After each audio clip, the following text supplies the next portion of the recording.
স্ত্রী হন এবং বুবলি কিন্তু প্রায় ইন্টারভিউতে সেটা দাবি করেন যে উনি কিভাবে স্ত্রী হলেন। আমি হ্যাঁ, কি বলবেন? কি বলেছে, কেন মানে স্ত্রী বলা হ্যাঁ, হলো? কেন স্ত্রী বলা হলো? তাহলে এই উত্তরটা উনিই ভালো জানেন। ওই মানে আমি পচা আলু বলেছি এবং ঘৃণা লাগে না। এবার ঈদের দিন বুবলিকে ইচ্ছে মতো ধোলাই করলো অপু বিশ্বাস। বুবলিকে চরম অপমান করে সব কি বললো অপু বিশ্বাস। প্রিয় ভিউয়ার্স, সম্পূর্ণ ভিডিওটি দেখে আপনার মতামতটি জানিয়ে দিন। নাকি ওয়ার্ল্ড রেহেন, আমি বাবাও, আমি ওনার কথা এত গোছাতে পারি না, আমার এত মিথ্যা মুখ দিয়ে বেরোয় না, আর আমি একটু রাগী প্রকৃতির মানুষ, তো সত্যটা বিড়বিড় করে বের হয়ে যায়। হঠাৎ করে গতকাল ঈদের দিন সমকাল টেলিভিশনের এক সাক্ষাৎকারে আসেন অপু বিশ্বাস। এ সময় পুরো অনুষ্ঠান জুড়ে চিত্রনায়িকা বুবলিকে ইচ্ছামতো ধুয়ে দিয়েছে তারই সতীন অপু বিশ্বাস।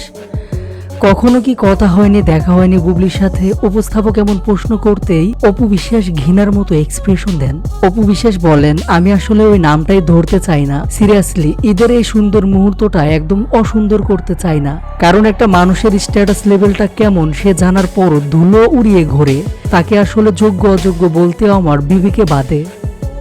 এ সময় সাকিবের বাড়িতে যাওয়া নিয়ে বুবলির উদ্দেশ্যে বলেন, ওনার আসলে মাথায় সমস্যা, চিকিৎসা করা দরকার। উনি আসলে অনেক বেশি গেমে অংশগ্রহণ করতে গিয়ে এখন ফেলার হয়ে গেছে। তার কি বলা উচিত, কি করা উচিত এসব নিয়ে মাতাল হয়ে গেছে। কারণ তিনি নিজের ব্যক্তি জীবনটাকে এত বেশি প্রকাশিত করেছে, হাস্যকরভাবে তুলেছে, মানুষ তাকে ঘৃণা করে।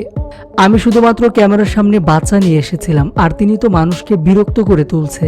সাকিবের বাড়িতে যাওয়ার সময় একটা ছবি, খাওয়ার সময় তখন একটা ছবি, কিছু একটা করার সময় ছবি। আমার জীবনে তো অনেক ছবি আছে, তাই বলে কি আমি সব কখনো শেয়ার করি? কারণ আমার তো প্রয়োজন নেই এগুলো প্রমাণ করার, কারণ এটা তো আমার পরিবার। অপু বিশ্বাস আরো বলেন, অনেকদিন আগে সাকিব একবার ভয়ানকভাবে অসুস্থ হয়ে পড়েছিল, তখন সিঙ্গাপুরে নিয়ে গিয়েছিলাম তাকে। ওকে নিয়ে কতই না দৌড়াদৌড়ি করেছি, হাসপাতালগুলোতে অনেক চেক আপ থেকে শুরু করে সারাক্ষণ ওর সাথেই থেকেছি। তাই বলে কি এসব দৃশ্য কখনো আমি শেয়ার করেছি সোশ্যাল মিডিয়ায়? এরপর সিঙ্গাপুর থেকে যখন সাকিব সুস্থ হলো, তারপর আমরা 2-3 দিন বাড়িয়ে থেকেছিলাম, বিভিন্ন দেশে ঘুরেছি। দেখুন তো একটা ছবি কারো কাছে আছে কিনা, কিন্তু আমার কাছে আছে শত শত পিকচার।